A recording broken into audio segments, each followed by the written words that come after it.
Bevy 0.14 introduced two new APIs that are very closely related, not only to each other, but to some other concepts that are already inside of Bevy. These are component hooks and observers. They haven't been out for very long, but people are already using them all over the place. And I anticipate that they will only be used more and more as time goes on. The best single sentence explanation I have for observers is that observers are a way to schedule a system on demand. So in Bevy, what does this look like? This looks like an event coming in and that system running as a result. And you can already hear kind of what's similar about it to things like the added and changed change detection, events and event readers and writers. And we'll get into the actual differences between hooks, observers, and events, or event readers rather. But we're going to start with a bunch of examples. We're going to go through them one by one. We've got about 8 of them here, plus a bonus 2 for those that want to stick around.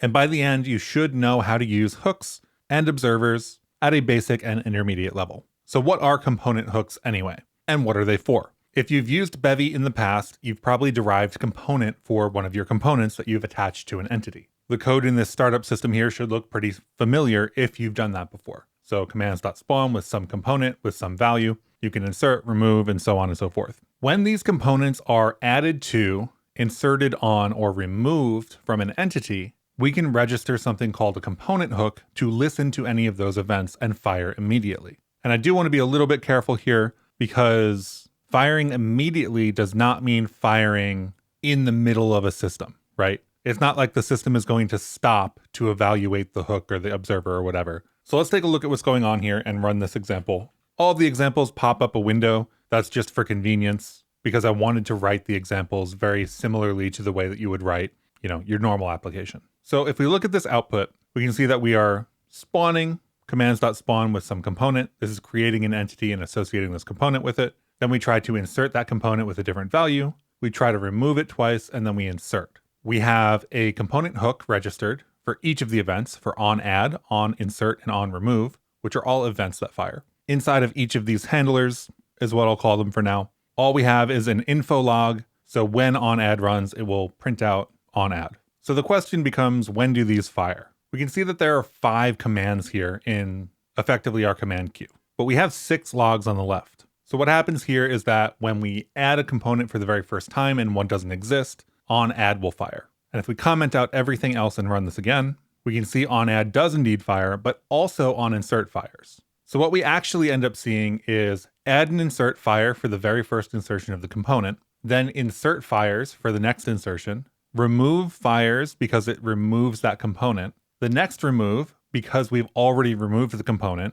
doesn't fire at all, and then we're inserting for the first time again, so we get on add and on insert again. And now we said these fire, quote, immediately, but that's not quite true. These hooks won't fire until the next sync point. The absolute earliest they can fire is after this system is done. We cannot stop the system in the middle of execution to deal with the commands that we've queued up. That's why if you see all of these test logs, they all come out first, at which point we hit the sync point, and then each of these commands are applied in order. So what is this actually useful for? Yeah, okay, we have on add, on insert, and on remove, right? We can also step that up and access the values while we run this. So if we move to the second example, we'll see that this is basically the same as the first. We've got a spawn, an insert, 2 removes, and another insert. And then inside of each of these hooks, we have access to what we've called a deferred world. If you're familiar with the concept of worlds, this is a world in which you can't do structural mutation through this world object. That means we can modify values that already exist,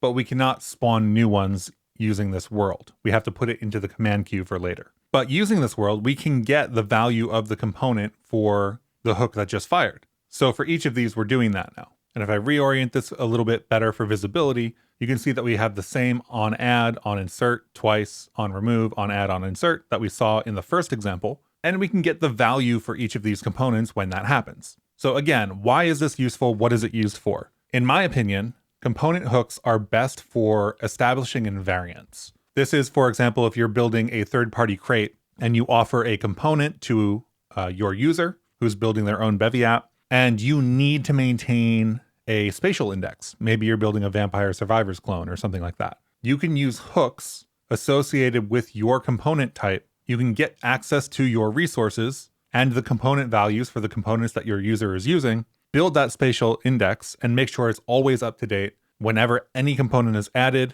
inserted, or removed.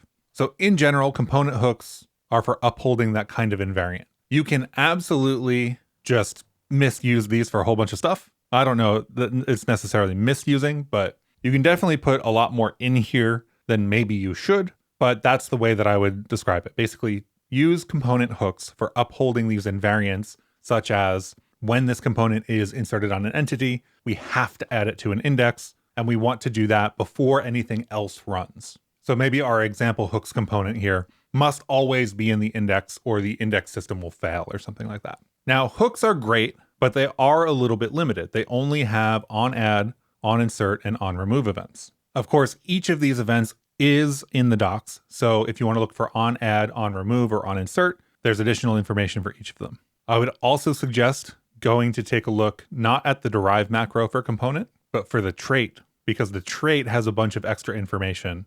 And of course, you can go take a look at the component hooks type, which is the type that we are adding to here. So hooks are lighter weight than observers because they are restricted to a specific set of events. They will always run before an observer as well. So let's take a look at observers. Observers have access to respond to the same events. So in this case, we've broken out our onAdd, onInsert, and onRemove functions into their own functions. These functions have to start with a trigger. This is a new type for observers. In this case, we are triggering on the onAdd event for the example component. And we've got the same logic here in our startup system. And then we have a couple of global observers for onAdd, onInsert, and onRemove. These are just attached to our app. And if we look at this output, the output is exactly the same.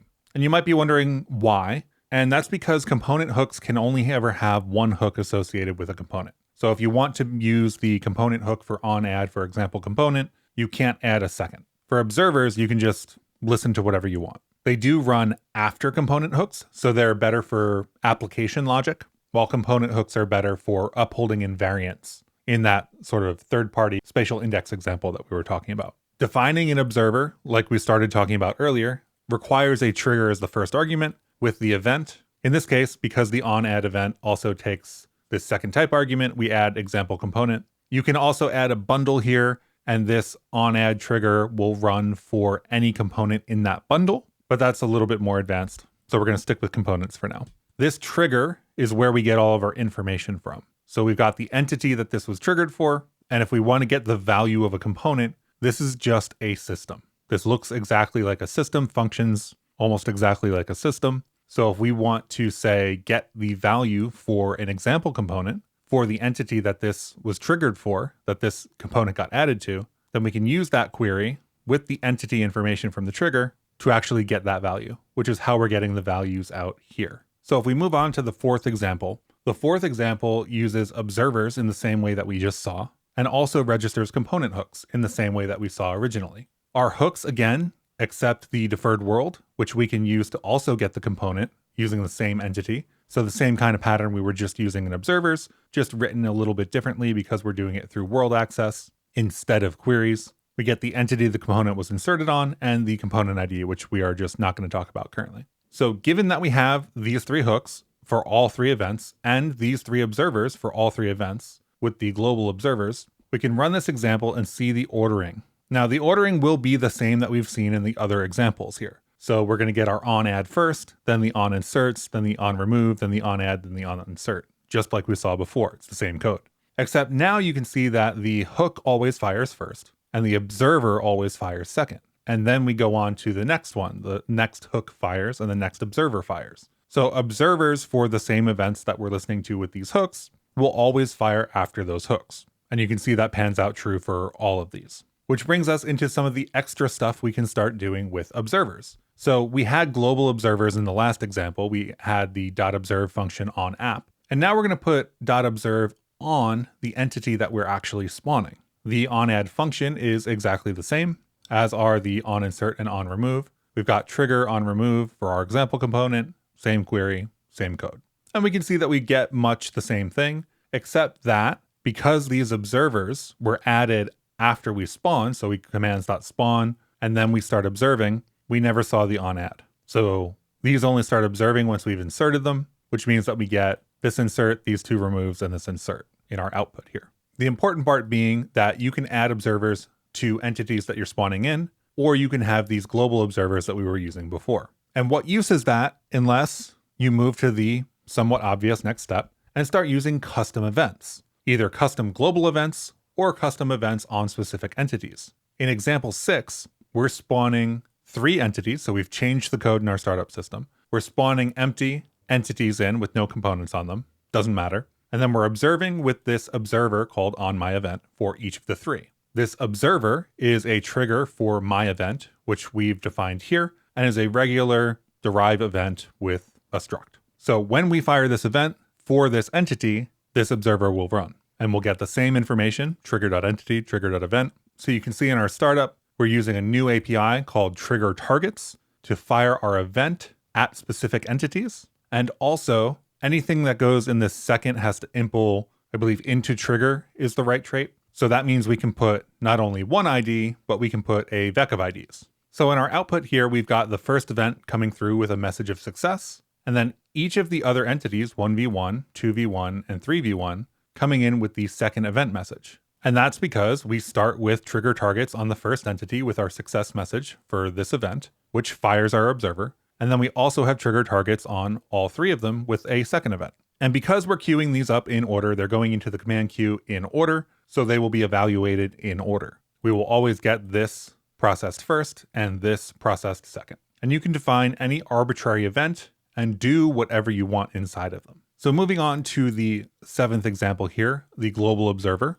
We've got observe again as a global observer. The only thing we're doing in startup now is triggering our event, same event we were using in the last example. And our onMyEvent observer uses trigger on that event, has a query for all of the entities that are spawned in total, and we are also asking for commands. So this is basically just a system. The same stuff you do in all of your other systems, the same queries you make in all of your other systems, the same resources you ask for in all of your other systems, all of that is available to you here. So when this event fires, because we fire it here in startup, this observer will run because we have the global observer. We'll get the information that we're used to getting, the entity and the event. And then for everything in this query, we're just printing out all of the components that are on that entity. So in our case, what this looks like is our startup system runs when we fire the event. And you'll notice that trigger.entity is this exceedingly large number. You know, we only have a handful of entities in our application currently.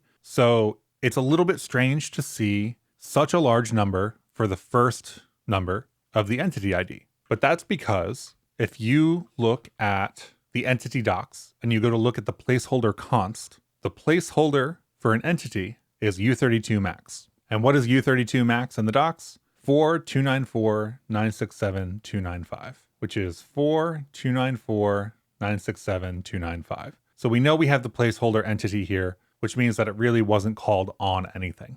Now, our observer is running here. So we've got this event, we've got the success message. In our observer, we made a query for all of the entities in this application, which in this case happens to be at least a window and one other thing. So we loop over those and we log out the components, right? This is the first entity that we log out. This is actually the observer itself. So it's the entity for which the observer component, yes, observers are components, that listens to my event. And the second entity we see is actually the window. So even though we didn't spawn any entities in here, or at least didn't manually spawn any entities in here, we know that observe is actually spawning an observer behind the scenes for us, which is a component on an entity. And then the window is actually also an entity.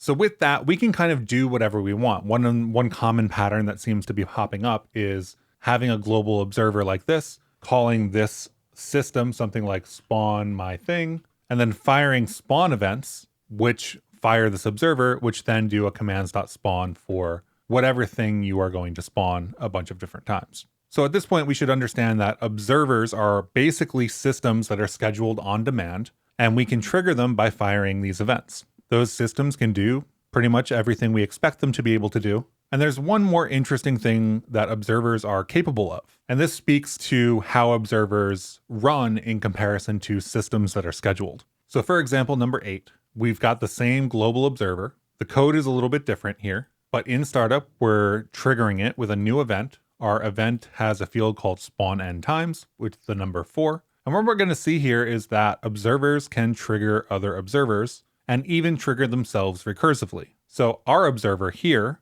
is triggering on my event, right? Which takes spawn n times with a number. We query for all the entities that exist and we get commands, just like we would in a normal system. We will use warn here because I want it to be a different color in the output, and we'll get the information that we're used to, trigger.entity and trigger.event. We'll iterate and log out every entity that exists, and then we'll use the event data to look at the spawn n times that comes in from that event, and we're doing a checked subtraction of 1. So this number, because we've specified it's a usize, will go down to 0 before this checked subtraction returns none. If it returns some and a value inside of it, this value is going to be that number that we subtracted to, and we'll trigger another event with that lower number. So this will be 4 minus 3, or 4 minus 1 is 3, 3 minus 1 is 2, 2 minus 1 is, and so on, until we get down to 0, at which point we will log out done recursing and just return, ending our recursion effectively. So this is going to be a decent amount of output, but what we're going to see here is that in our startup system, we trigger that event. We're triggering it with the event spawn n times with the number 4. We do our log out of all of the entities in the system, in this case, the observer and our window, and then we trigger again, and it triggers again with my event number 3, and then my event number 2, and my event 1, and my event 0. My event 0 does something a little bit interesting. It logs done recursing and then logs out the components. And this is because of the same thing that we saw earlier when we were talking about hooks. These triggers don't happen in the middle of your system. So we will log out warn here. We'll queue up, because log components is actually a command that gets thrown into the command queue. We'll queue up logging out the components for these two entities. Then we try to do our subtraction. We fail. So we log out done recursing and return, at which point this system is over. We get to the next sync point. That sync point goes through this command queue and logs out the last components that we were looking for,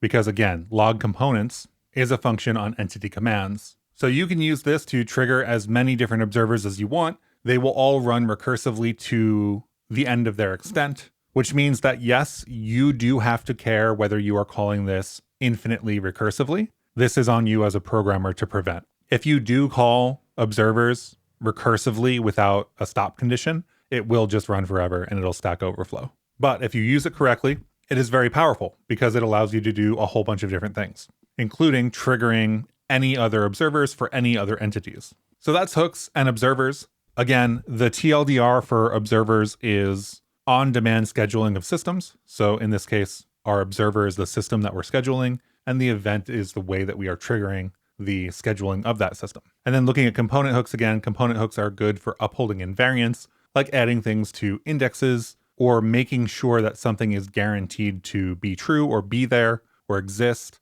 in a way that kind of just wasn't really possible before. So the big difference between component hooks and observers: component hooks are for invariants, observers are for application logic. They both basically run on demand. They will run to completion before getting to the next thing in the queue, and they run at least at the end of your systems. So they will not interrupt a running system to run. They will always run afterwards at a sync point. The big difference between observers and events then, which is a popular question, is that event readers and writers are very useful for parallelizing event reading and batching event reading. So if you're planning on operating on very, very large numbers of events every single frame, and you want to be able to either batch them or parallelize them in some way to process them, an event reader is still going to be your good choice. But for very many other things, observers are going to be a really good choice as well. And again, the other big difference between kind of hooks and observers and events is that for events, there's kind of this unavoidable delay, right? The event can be sent and the reading system will at some point read it. But unless you're really strict about the ordering, that isn't going to be right after every event producing system runs. And there's slight other issues, such as polling for those events introduces a small but non-zero overhead every frame. But really, this delay is what the problem would be. So event readers kind of keep reading off this queue. They keep polling for new events, while observers are on-demand scheduling of a system that will run and do something to completion. So for those of you that are still here and still interested in the future of observers and hooks, we've got two really interesting features that have actually already been merged. So if you use Bevy main, you will actually already have access to these. The first is, remember how we had to use a custom implementation of component to define our hooks? Well, on main Bevy, not in 0.14 release, but in main Bevy's branch, you can use this component attribute and you can define your hooks as separate functions. You will have to type each of the arguments. So again, world is deferred world and ID is component ID, and then entity is entity, which you will have to bring into scope just like I have up here. But you can now define those as standalone functions and derive component. The other thing in this example that the keen-eyed among you might have noticed is that there's also an onReplace now. So if we run this, which is basically the same as the first example for hooks that we saw, except with onReplace, you'll now see that we've got spawn insert, remove, insert, insert. So on add and on insert, we went over, those are part of the spawn, and then immediately you see onReplace. So if the component already exists on the entity, onReplace will be called, even if the next operation is a remove, which is an interesting note. So this is nice, but there's something even more exciting, and that's bubbling events. So if we take a look at the code here, we've got our startup system just like we've had every other time. We've got 3 entities that we are spawning, each of them with an observer, which are all the same observer, this on my event observer. And then what we're doing is we're creating a tree. So ID, which I didn't name 1, but the first ID will add a child of ID 2. And for ID 2, we'll add a child of ID 3, which gives us this tree, or not tree, but basically a line at this point, where ID is at the top, ID 2 is in the middle, and ID 3 is at the bottom. Then what we're doing here is triggering targets, just like we did earlier. This is the same thing. In this case, we're triggering with a message of first for ID 3. In the second case, we're triggering with a message of second in ID 3. And we'll run the bubbling events example over here. And if we look at the output, what we actually see is that because we're triggering on entity 3, and all of these have observers for this event, this is actually going up the tree from 3 to 2 to 1 with this first message. Also notice that when we start at 3 for the second message, it stops and doesn't propagate up. We don't see 2 and 1 here. Now, why this is very, very cool. So when you implement event for your event, in this case, we're going to have struct my event. We're going to derive component for it for the moment, and we're going to implement event separately. We get this associated type traversal, and we get to give it a component, or rather a component type, that will be responsible for guiding the traversal up the tree. So in this case, we're choosing the parent component, but I believe we could theoretically use anything here. Parent makes the most sense as it's the most directly associated with a hierarchy in Bevy. So there are parents and children, but we define this component and then we set auto propagate to either true or false. So will this propagate up the chain of parents automatically or not? In this case, we're saying yes, it will go automatically. So on my event, we'll fire for the third ID. Remember, we only trigger it for the third ID, and then automatically travel up, triggering again and again for 2 and for 1. Now it doesn't trigger for the second message, right? We only see this 1 log out for entity 3. And that's because we're checking to see if in the event message, if it's equal to second, we stop propagation. If you've ever worked with the web, this may remind you of event bubbling on the web. Although these days, I think people use that maybe a little less. So this could be very useful if you, for example, have a parent entity that is, say, an enemy or something like that. And then it has a couple of children. Those children maybe have colliders of their own. So we're 3 levels down in the tree and we have a couple of colliders or sensors or something like that. And we want to trigger a hit event on one of them and do some damage. You could imagine a damage event firing at the leaf node collider and auto propagating up. And we could only have an observer on the root, which would then fire. And it's useful to note when I say that if I take away the observer on ID 2, we don't need an observer there for it to bubble up, because this still bubbles from 3 to 2 to 1 because it has the parent component. And in fact, if we don't even have an observer on the ID that we are triggering for, but we have auto propagate true with the parent component as the traversal component, this will propagate all the way up into the observer on the root. So you could imagine having colliders way down in leaf nodes that trigger damage that then propagate up to the parent entity, the root entity, and then deal with the damage for the enemy. Overall, I'm really, really excited about observers and what it looks like the direction is for observers and how they're being used and how they can be used and the new features coming. I think you'll find people using them more and more and more. And especially more and more events inside of Bevy are expected to be compatible with observers. We can already see this starting to happen in PRs like 13.859, where the scene instance ready is going to trigger an observer. Now this has a few acceptances on it already, so I don't know when it's going to get merged in or not, but you can already see in here that Bevy itself, in this case Bevy scene in the scene spawner, is going to trigger an observer when the scene instance is ready. I think this is very cool. I think we're in the very early days of observers for Bevy, and I think that this is going to result in kind of an explosion of this kind of thing happening over and over. I'm really excited to see what this turns out to evolve into in 0.15 and 0.16, and I'm already finding observers very, very useful. So I hope you found this video useful, and if you have any questions about observers or hooks or events or anything like that, leave them in the comments. And if you're participating in the game jam this weekend, I hope you have a great time, and I'll see you in the next one.